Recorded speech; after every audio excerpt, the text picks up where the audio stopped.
we accidentally find our calling. We stumble into it. NFL for me stood for not for long because it only lasted 1 year. I got injured, and the money I made in a year and a half, it was gone. But then when I finally was making the money, I wanted everybody to know that I was making the money. It wasn't quiet wealth. Quiet wealth lasts longer than loud wealth.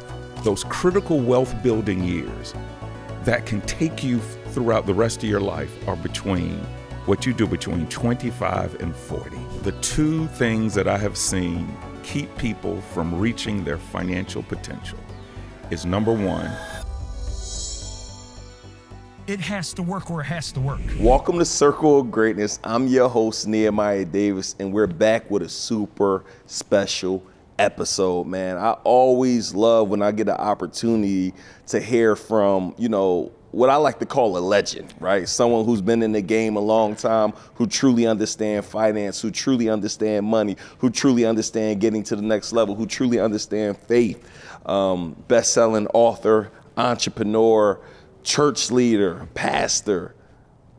Pastor Lee, how you doing, my brother? I'm doing great. Thank you so much for coming on the show, man. Thank you for that great introduction, man. I'm honored to be here. Yeah, I'm scrolling on social media, and I'm looking at a video, and I see my guy Yoda come up, and I'm like, I didn't know Yoda was doing podcasts. And then I seen you, and I just went down a rabbit hole, watched 20, 30 videos on just faith, finance, and everything, and ended up hitting up Yoda, my guy, and you on the show now, man. Well, I'm happy to have you here. Man, I've been checking you out for years, man, and you've been a huge inspiration to me. I appreciate all you, the man. lives you've impacted, man, the things you do as a family man, as a businessman, community leader. Thank you so when much. you called me, man, I was like jumping for joy. Well, I'm happy you was able to make it happen. Thank you for your time, man, for being here. So you've been in pastor for 13 years now. 13 years. In finance over 25 years. Yes.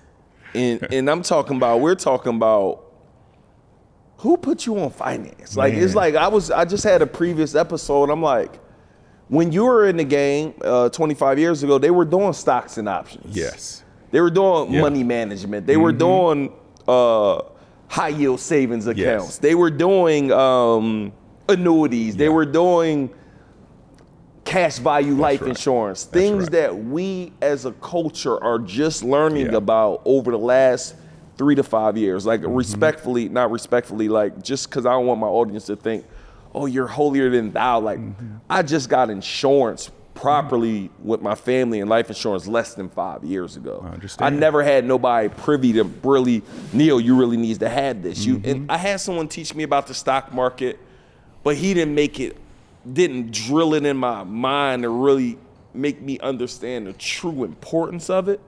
But I wish I did. So who put you on finances then, or whether it's yourself and give me that backstory, because I'm curious. 25 years ago, I'm like, to know about this game is amazing to me. Yeah, well, a lot of times we accidentally find our calling. We stumble into it. And some people stumble in their calling by something good, a good experience, or a bad experience.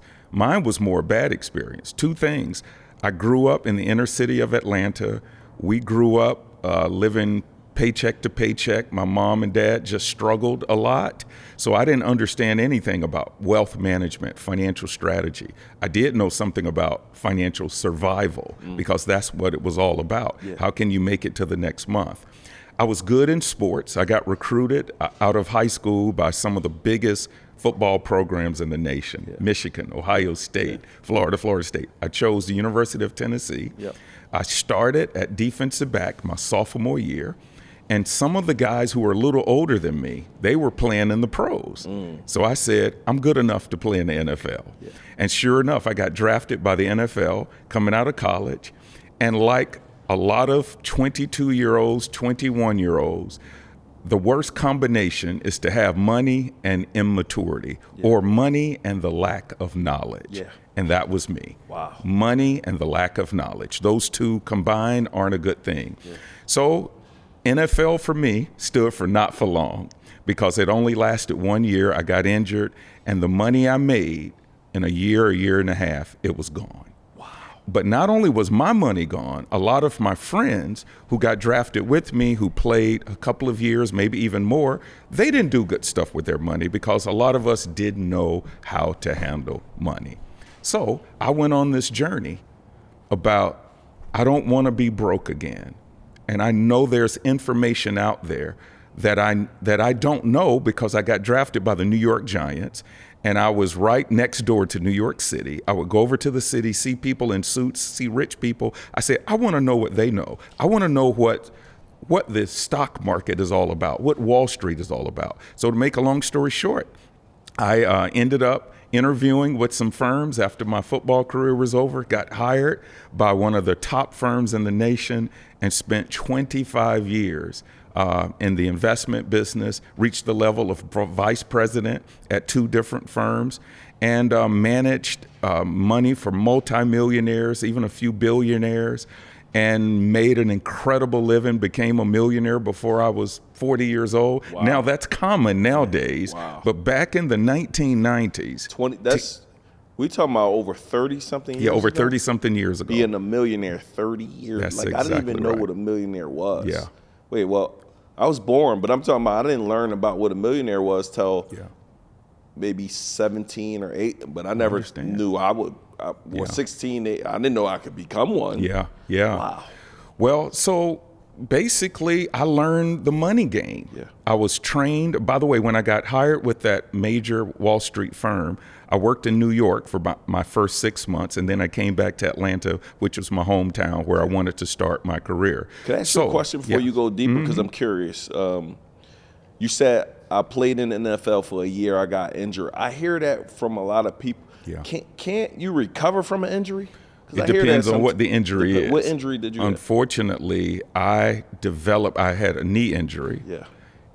But it was my 4th knee operation since high school. Wow. So you almost damaged goods at that point. Yeah, I was almost damaged goods. Wow. And so I on was on the field. Yeah, and in race horsing, if a horse breaks a leg, they kill the horse. Literally, they shoot the horse because that horse can't run anymore. Wow. And then the NFL, I got hurt, and I remember when I was rehabbing, and one of the coaches walked by me. He was just kidding, but it stung, and he said, "Hey, Jenkins," he said, "you know what they do to horses when they get injured?"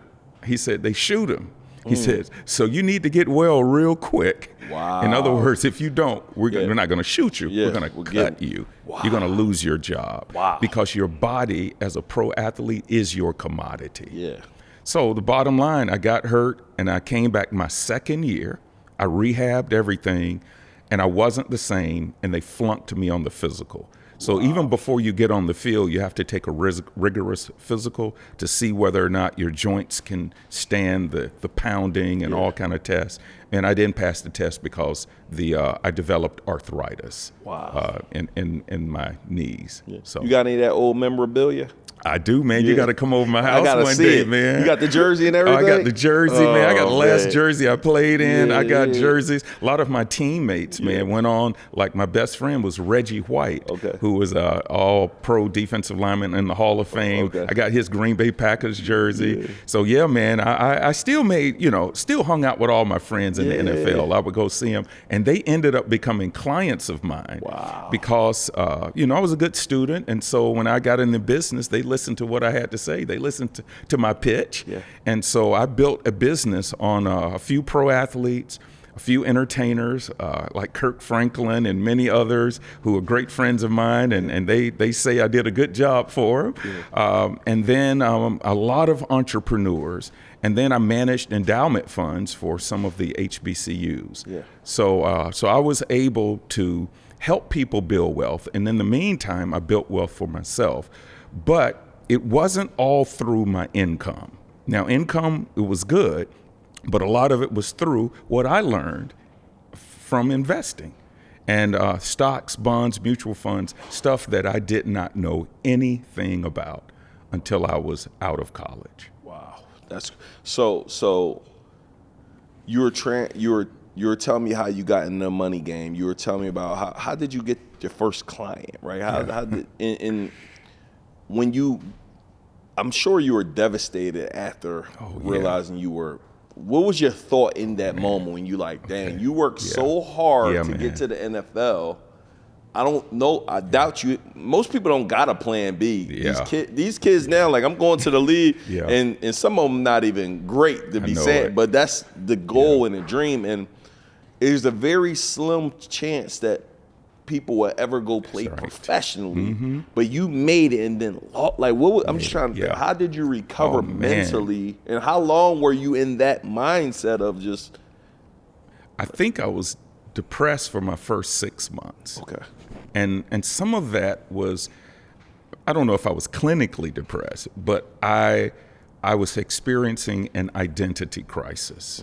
Okay, because since 12 years old, every time I looked in the mirror, I saw a football player. I saw an athlete. Okay, and then I knew I was good enough to play because I had already proven myself in college. I got drafted, played preseason games.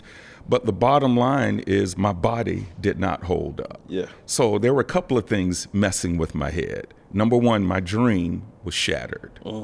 Number two, I was not going to be able to make the kind of money that I thought I would be able to make in my early 20s. Okay, and that was a disappointment. Yeah. And then number three is I had a halfway plan B. Now, what I mean halfway, I'd already graduated from college, all that stuff, but I wanted to play football, and I put all my energy into that. So when it was over, I was experiencing an identity crisis. So it took me for about 6 months to just kind of get my head back straight and to get focused. But once I got focused, man, it was on. Yeah. It was on. Yeah. So you asked, how did I get some of my clients? Yeah. Well, back in the day, we did not have technology. Right. No social media. No social media. Yeah. How about this? Yeah. Not even emails. Wow. And texts. Wow. So we're talking about 30 years ago. 30 to 35 years ago, if not longer. So how did you get people? The telephone, cold calling. We would find you're in your pursuit of happiness. Yeah, man, that's what I did, man. I cold called and I networked, and you would network in person. You know, you would go to parties, you would go to events, and you would just show up at places and go introduce yourself to people. And sometimes they would curse you out. Hey, I already got somebody. Leave me alone. But man, I was tenacious. So one of the things that helped me as a businessman, people say, well, what do you attribute your success to? Over 25 years, I was one of the top African-American investment advisors in the country. And they are shocked when I say this. I say my best training, believe it or not, was football. Because in football, you get knocked down, you got to get back up. I was a defensive back. If a guy caught a touchdown pass on you, it would bother you, but you got to shake it off and you got to forget about it. 100%. They used to tell us we needed to have a short memory. Yeah. So I was used to rejection.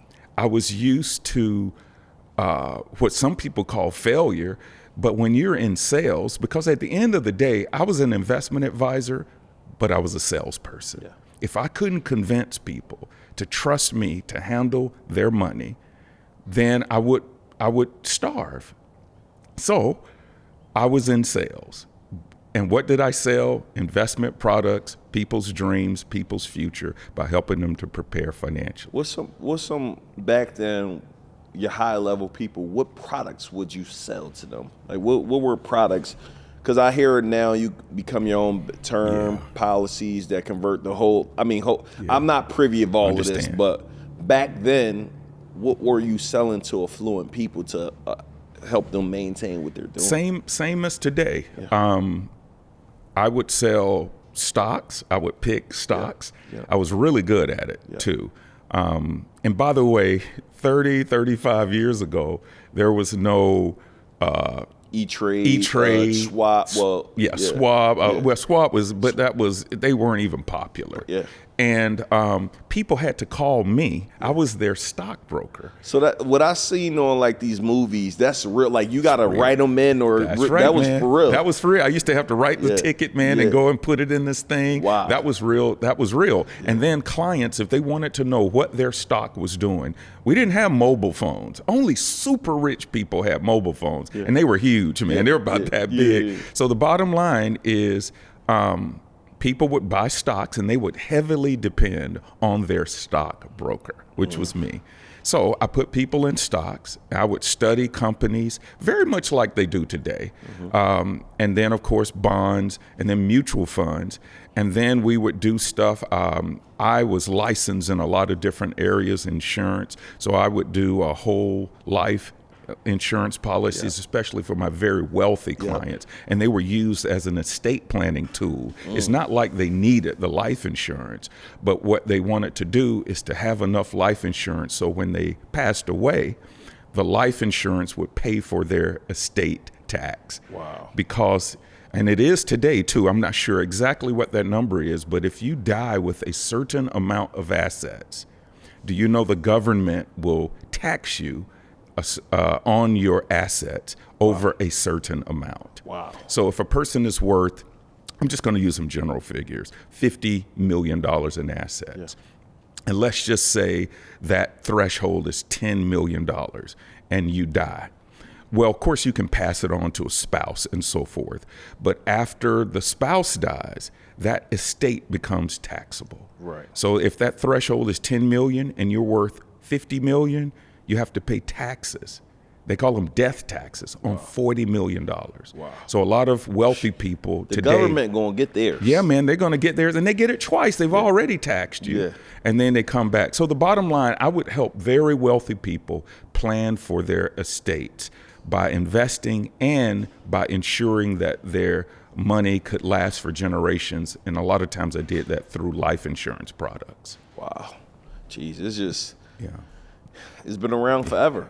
I just wish I learned the money game sooner, man. Man, I do too. I learned it, but well, you had a book out now over 20 years. So you learned the money game. Millionaire in 30 years ago was impressive. Like, I wish I had I wish I found you a lot sooner. Maybe be a GPS or something like that. You're doing really good, man. But I had to get it out the mud. Like this is, I really hope not to get it out the mud for my children. Like I really want to have plans and and even if y'all mess up, I have these insurances and things in place so you're still going to be good. I may not tell you that, but I want to make, you know, they talk about this generational wealth concept, and it's not always what I'm learning now. Everybody don't want to run a business. Everybody can't be a business, but having these right insurances in place. Or paying into the right policies and setting up the proper accounts, you could be good no matter what. You sure can. So that's what I'm focusing on. Well, I did a video on the Stewardship Coach, which is my Instagram handle, and it was how anyone can become a millionaire. Yeah, tell me about it. All right. So the first thing I said is you have to make a decent income. But now just by me saying that, automatically people think 200,000, 300,000, $500,000. Nope. A lot of my millionaire clients never made over $100,000 a year. Now, $100,000, $80,000 a year, though, 30 years ago was still a lot of money. It's a lot. Yeah. What's and that it ain't bad about? today. What's that about? $250,000 now? It's probably about $250,000. But still, they never made over $100,000. So the first thing you do, you have to make a good income, but it doesn't have to be a great income. The second thing you have to do, and this is no matter what level you are on, whether you're making 100,000 or 5 million, live significantly beneath your means. And man, one of the reasons, that's a big one. I messed up on that. I messed up on that one. Well, I think most young people do. I'm so happy. I won't do it again, though. You got me once. What they say, get me once. Shame on you. However, you know how I'm saying. I know what you mean. Get me once. Shame on, I can't remember it either. But hold on. Get me once. Shame on me. Get me twice. Shame. Howard. Get me once. Shame on you. Get me twice. Shame on me. Absolutely. I ain't spinning the block with that one again. Man. Well, I think some of what we do now, a lot of young people or people who come into wealth quickly usually don't handle it well. Yeah. Unless they come from money. Yep. Many African Americans, because historically we haven't had the opportunity to manage wealth, okay? And I mean historically, I'm talking about in the last 50 to 100 years, okay? Many of us did not inherit wealth. Many of us did not see our parents or hear our parents talking about stocks, bonds, mutual funds, or generational wealth. So when we finally come into that, we don't have a framework. We don't have the language and certainly not the discipline to be able to do sometimes the right things with our money. So what do? We overspend. Yeah. And that's what I did too my first year. So you have to live significantly below your means. Yeah. And then you take the difference, the third thing, and you invest it in something that will grow in value. Okay? Like the stock market, like real estate. And you do that over time, which is the fourth thing. People like you, man, people in their 30s and 40s, it's not hard to become a millionaire by the time you're 60. And by the way, 50 and 60 gets here really quick. Fast. Yeah, man, especially when you're raising kids and you're doing business and all that. But the bottom line, my biggest regret is that I should have been a little bit more aggressive from an investing standpoint when I was around 30, 35 years old. Why weren't you aggressive? Because I wanted to buy stuff and I was making a lot of money, and I fell into the trap that a lot of young people fall into, and that is me caring more about looking wealthy than being wealthy. Now, I'm not saying you can't look wealthy and be wealthy. I'm saying that if you concentrate on looking wealthy, you will hurt your chances of being wealthy. So in my early 30s, I was more concerned about looking wealthy. Yep. And I wish I had not been that concerned. Yeah. By the time I got in my 40s, maybe my mid 40s, I didn't really care as much about what people thought of me. Yep. I mean, I still like nice stuff, but coming into money early, 20-something and 30-something, because I see it now, even in your generation and the young generation. I was like, man, they're doing the same thing that we Nobody did. ain't telling you. Yeah. I now, right, I see these young kids, and I say young, I'm 37, but I see 20. As soon as they hit the money, they go get the new Lambo. exactly. They go get all. I literally am, slow down. Yeah, man, they need to slow slow their roll. down. Yeah. Also, make sure you can make that type of money for a year. I mean, a couple years first, because you might get a good year. Yeah. Then I know the game. You get an apartment for $3,000, then that now turn to $10,000. Yeah. You get a car for $3,000, then you get another one for $3,000. Then your living style. Now you at $30,000 a month on your personal living, which add up. It adds up, man. Fast. So that's a mistake a lot of people make. The more money we make, the more money we spend. Yeah. So I had what to you learn just broke that. down though, it's common sense. It's very common. And it's actually sound easy, but Yeah. it's not. Well, it is easy if you do it, but Yeah. How about this? It's simple, but it's not easy. Yeah. It's simple that anybody can do it and understand it, but it's not easy because of all the pressures we have and all the issues that we have to deal with. Our own thinking, we get in our own way. For me, I didn't grow up with a lot of money. That was a problem because sometimes your appetite becomes insatiable for wealth and nice things when you have never experienced that's it. a fact. Okay. Yeah, man. You get real hungry. That's exactly right. That's right. Like my kids are grown now, and they want to be very successful, and they're go-getters, but they're not as impressed with material things because they grew up around it. Right. I didn't grow up around it. Makes So the first time I saw a BMW and got a Mercedes, I got to have this, So number one, I didn't grow up around it, and that made my appetite more insatiable. But then when I finally was making the money, I wanted everybody to know that I was making the money. Yep. And it wasn't quiet wealth. And quiet wealth lasts longer than loud wealth. Yeah. Now, I am not saying that people can't enjoy themselves. You should. But I'm just saying, man, those critical wealth building years that can take you throughout the rest of your life are between what you do between 25 and 40. Wow. So I got 3 years to figure this out. Oh, I think you've already figured out more, though. Yeah. Well, and I'm going to say maybe, 25 to 40, that foundation is established. Yeah. Yeah. And then I hear that. I hear a lot of people really go off and do well for that 40 to 50, 50 to 60. Like they're getting that thrust because that's what I'm doing. I'm building a This is really one of my actual foundational years. I'm restructuring, rebuilding, dialing things in. And I'm okay with, you can make less while you're building the foundation. That's right. But when that foundation right, because I'm kind of happy because, I mean, I blew $1 million or $2 million. I understand. I mean, it's like I got away from what's the price. Mm-hmm. I ain't comparing quotes. How much? Or bet. Yeah. We going what? Bet. Every time we go out, I got it. Mm-hmm. I got it. Mm-hmm. I got it. Private jet this, private jet. Yeah. I mean, it was just goofy for a while. And I'm like, I look back like, I need 3 quotes now. I understand. Before you come, what's the price? Because you get here, the price change now. Yeah. They do all type of. Now I'm back on top of looking at my stuff. That's I'm looking at the numbers. I need to hear what's going. I've let employees work 40, 50 hours a week.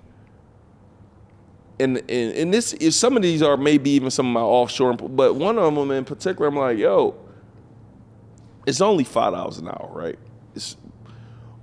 But you was telling me you've been working 50, 60 hours a week for the last 2-3 years, and now that we're monitoring what you're doing, at best you're working 15 hours a week.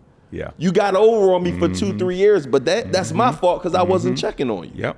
Yeah. I'm checking now. You checking I'm now. checking what's going on now. I sat down with a billionaire, and he was just talking about how he know what's going on around here. Absolutely. I said, if you know what's going on around here, I better start knowing what's going on around here. Man.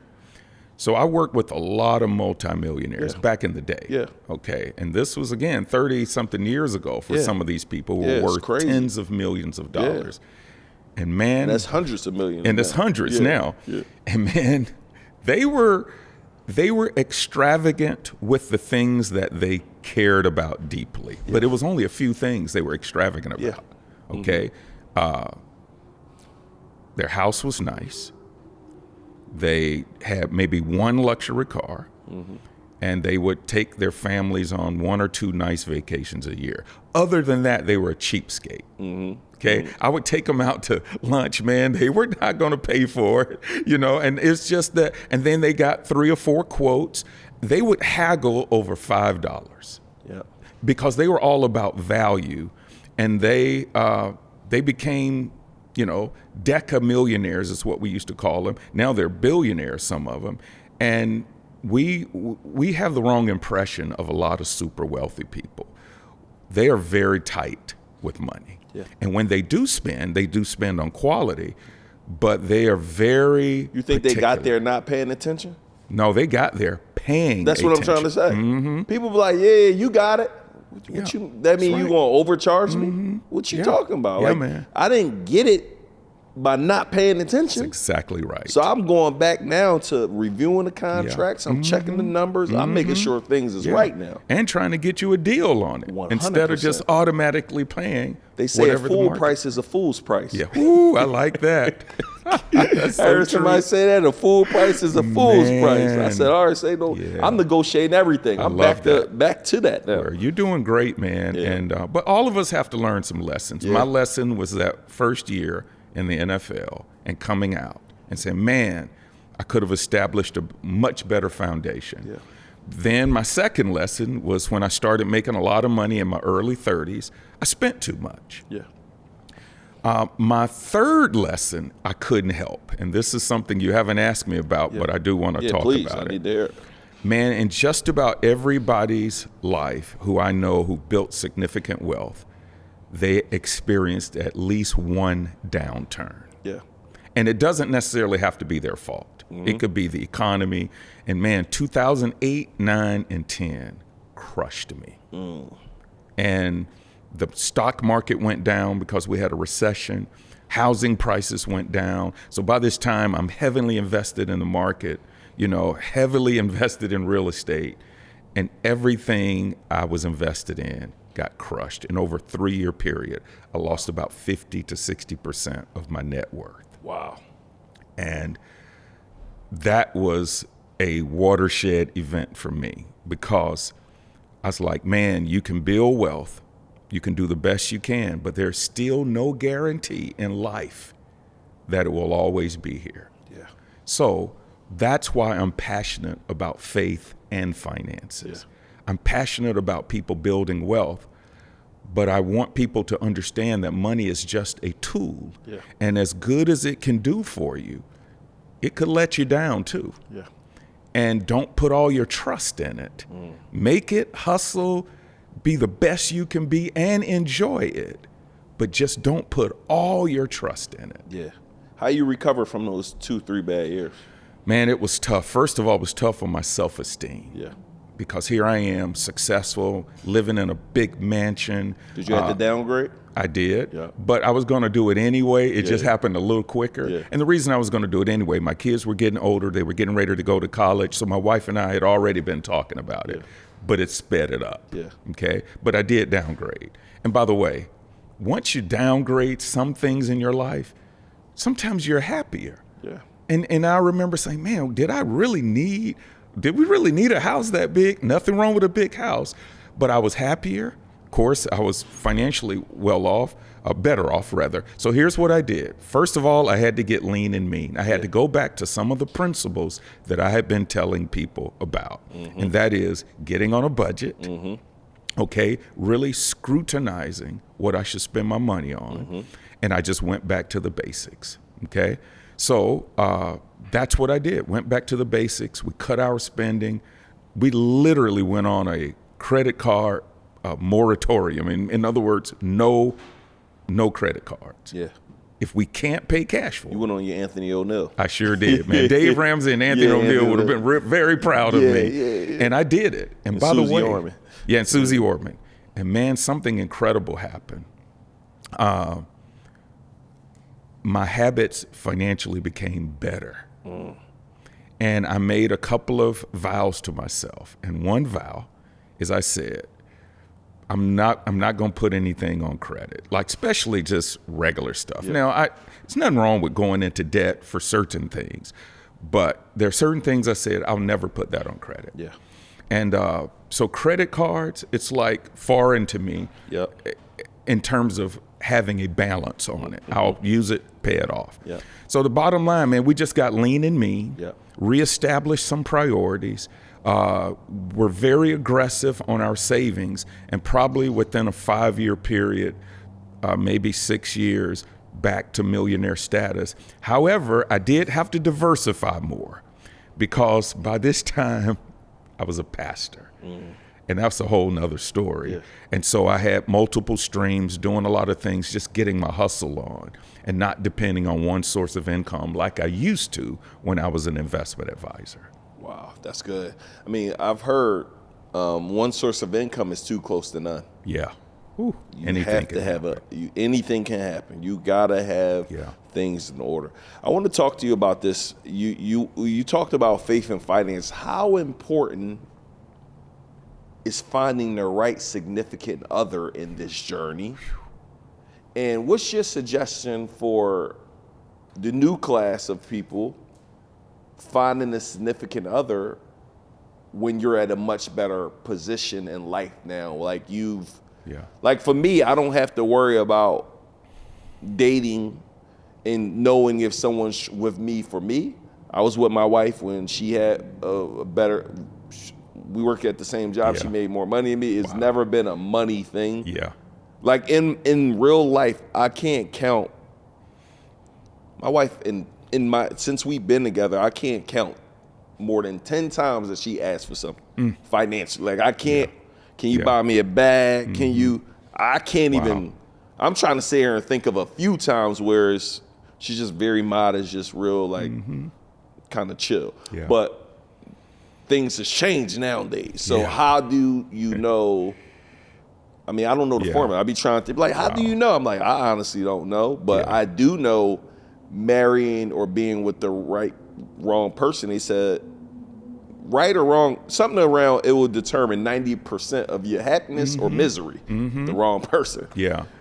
Well, I often tell people, and this is kind of a general truth, but the two things that I have seen keep people from reaching their financial potential is, number one, the type of work they do. In other words, how they are gifted is not matching up with what they're doing for a living. And they're not what I call in the right soil. Okay? You can't plant a cactus in Minnesota, for instance. The soil and the plant aren't conducive. So I would say, number one, people being in the right soil, doing the thing that they're called to do that matches up with their gifting. Number two, who they marry. I have seen that cause so many problems, not only taking away their money, but them not reaching their potential. So I think it's huge. I was very blessed, like yourself. I met my wife when I was, I had just gotten out of football. I didn't have any money. And my testimony to her was the mistakes that I had made. But I had a dream, like Dr. Martin Luther King Jr., man. And I told her about my dream, and I said, if you ride with me, we're going to go some places. But it was beautiful building wealth with her because we struggled together and we grew together. So it's always great. But everybody doesn't get married early. And some people have already accumulated wealth. By the way, that's a good thing. Don't wait till you find the right person.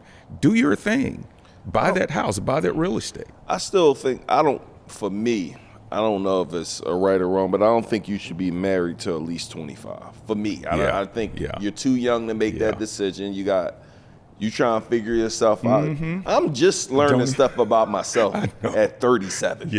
You get me? Like, I'm just learning things that I was the same way. That I just think you just don't know. I told my friends, I became a man, like a real man at 25. That's when all the I don't even know when stuff that happened. was out that might have been 30 something. For real. A real man. I think I was 25, and that's when I met my wife. So yeah, man, this whole romance and finance thing is interesting because one of the biggest frustrations in people's marriage is not always sexual stuff, not always communication stuff. The number one frustration centers around money and their money philosophy, how they're going to spend it, how they're going to share it, their goals. But I will say this, a lot of times God brings opposites together. Because there are things that are strong about me, like I was a tightwad. I was really good with money. I made some mistakes, but I was good. My wife was very loose with it. So I tightened her up. But there were some things that I needed that she had, So when we came together, man, it was a great match. I had to learn from her. She had to learn from me. That's good. Let me ask you this. When do you have a finance conversation? You're dealing with somebody. What's your credit score? When do I heard somebody talking about, yo, bro, first date, I'm asking the credit score. I think that's a little intrusive. I think that's a little intrusive. But when are we having the real thing about where you at financially? You got student loan debt. Do you got... I realized I never had that conversation with my wife when we got there. I didn't know what she was in. Did y'all eventually have it? Like, or did you? I don't even remember. You don't remember it? It wasn't one where I could be like, I remember having that conversation. I think that conversation has to be had sooner, though. Where you at financially? I'm paying attention to your financial habits. Can we fix those habits that you got? Well, I can tell you when it needs to happen. It needs to happen when the relationship gets serious. So when you my girl, like you my girl, absolutely do. When what about prior to that? You talking about serious? Serious mean I'm moving in because serious might. It just depends on what serious is. I'm going to say serious when it's an exclusive relationship. Got you. I'm going to just make my own definition of it. When it's an exclusive relationship and has the potential to turn into marriage. Okay. If that's a goal for people, Yeah. I happen to be a big champion of marriage. Yeah. Okay. Particularly in the Black context, Yeah. because not enough of us are getting married. That's a whole nother conversation. Yeah. By the way, that Part two. hurts. That's part 2. Mm-hmm. By the way, that's another wealth killer. Yeah. Divorce. And when people get married, if it's the right person and if they do things right, it can multiply their wealth quicker. But the bottom line is, I would say, when the relationship gets serious, you want to start talking about it. Yeah. And I'm going to say this: if you're on the road to marriage, before you say I do, you want to see proof. You want to see credit reports. You want to know everything you can. Hey, why did you leave that job? How much money do you make? How much debt are you in? What is your credit score? I want to see your credit report. Why did you miss those bills? Why were you 30 days late? Yeah. All of that stuff. I think that's important. Yeah. But that's hard. People are only trying to have that. But I think with other things, I want to know your strengths, your weaknesses. Yes. You need to do a disassessment. I need to know what. Yeah.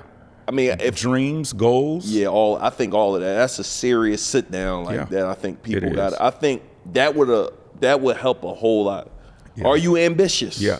That's. Are you huge. not ambitious? Because I don't think I don't believe you grow ambitious. Like, I don't know. I mean, I think you could begin to develop it, but sometimes it's in you. Like you. Yeah. Are you lazy? Yeah. There's certain things for me now, if I'm redoing this, that are deal breakers. And I think people should have, what are those things? Because like, I'm a guy in this, we'll figure it out. No, you better figure it out first. That's right. Yeah, and those things. You better figure. This ain't one of them figure it outables. Figure it out before you get into far too going. So my wife and I, we were very fortunate. We were at a church in our mid-20s when we got serious. Yeah.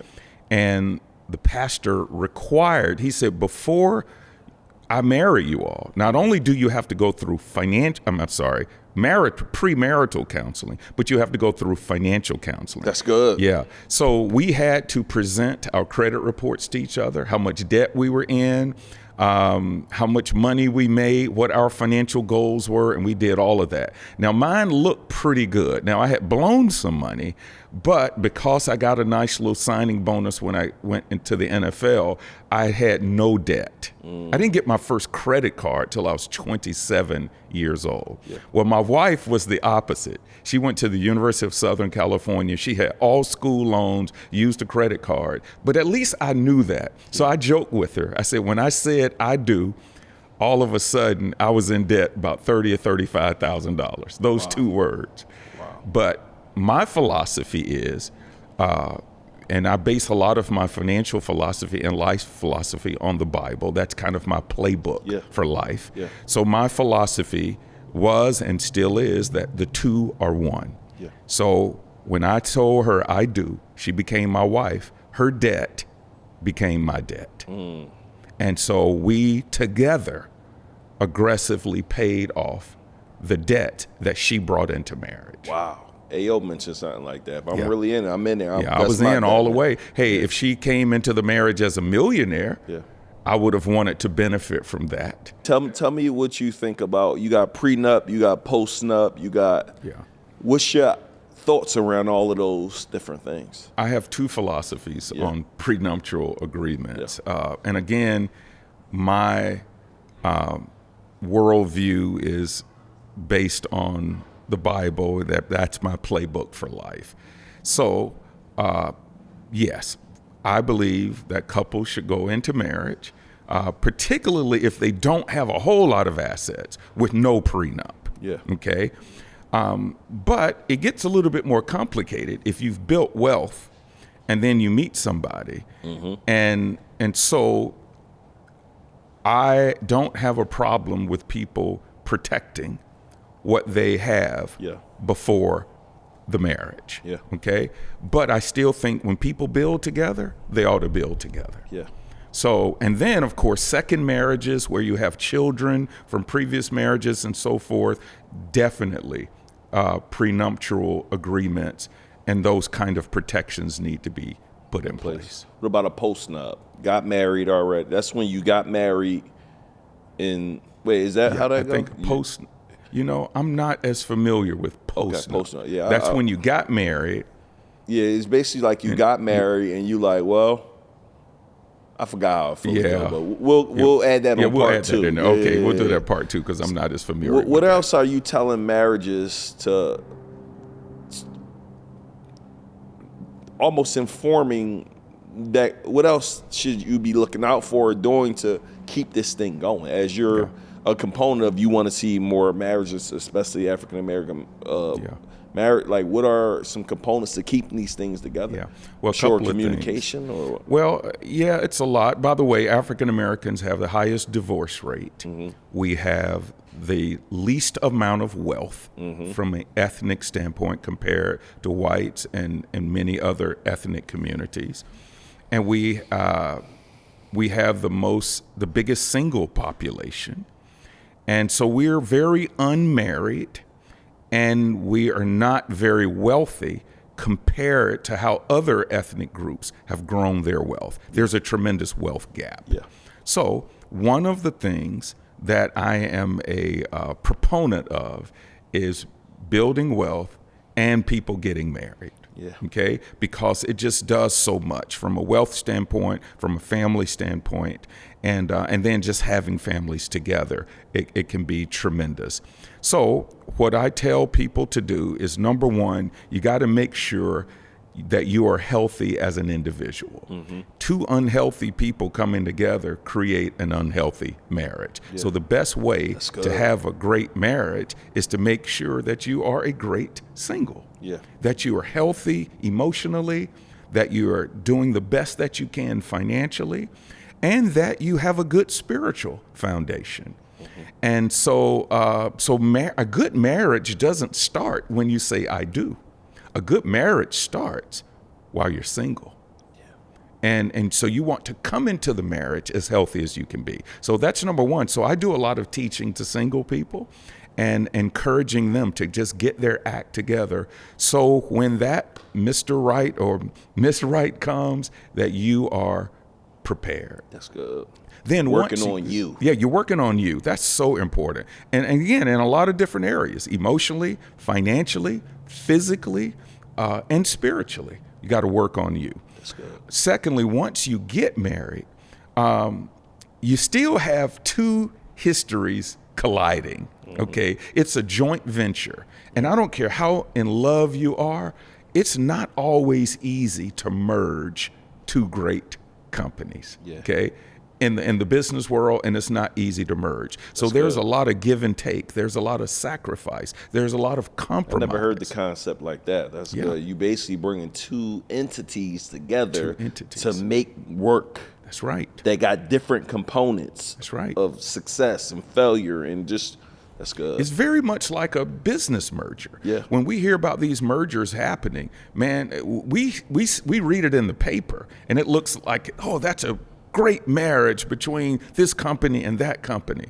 Well, what we don't know is what goes on the inside with the leaders, with the board of directors, and there is a lot of give and take. Yeah. And it's the same with marriage. You got to throw out some stuff. Yeah. You got to compromise on some things. And in fact, you have to be very unselfish. Yeah, that's good. So what I try to do is to teach people, one of my components of ministry is teaching people how to have a successful marriage. But you can't have a successful marriage if you don't deal with this money issue. Yeah, that's fact. It's something about money that can either make or break your marriage. Yeah.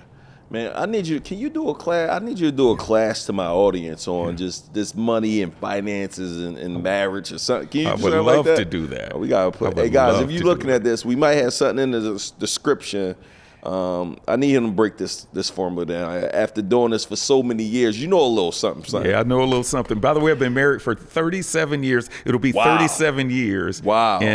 Say congrats in the comments, y'all. Yeah, man. Wow. And 37 years. 37, and I like to say this. I give honor to God for this, but it's been 37 years of growth. Now, when you get my age, there are a lot of people been married 30, 35 years, 25 years. But it's been one bad year repeated 25 times. Wow, stagnant. Yeah, just stagnant. So what you want it to see is growth. Just like you want to see that in an investment, you want to see that in your marriage. Yeah. You want to become more in love. Yeah. You want to know them better. And my wife throws me off a lot, man. She keeps it exciting. Yeah, I was like, good. I thought you liked this. She said, no, I changed my mind. Right. I think I want this. I said, okay, I gotta adjust to it. Gotta adjust. So we were at Eagles Nest Church, your church. If y'all here in Atlanta, you gotta check it out. I went. Sermon was fire. Thank you. And they get you in and out too. I like churches. I ain't gonna lie, to get you in and out. You know what I'm saying? But this idea around faith, and we'll get ready to close up, but I think the people are confused. Mm-hmm. I hear pastors preach a lot about faith. I think people hear a lot about faith. Believe in God. Yes. I believe in God so much. I do affirmations like this is me.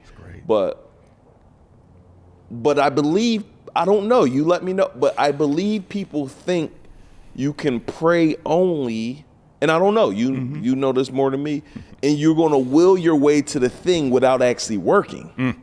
So I want to talk to that idea because they think you could faith your way there, and I don't know. I mean, you're a pastor. I don't know much about religion like that, but I believe the only way, you got to pray and you got to work. Yeah. It's like a combination. Absolutely. Well, you know a lot, because that's pretty profound what you just said.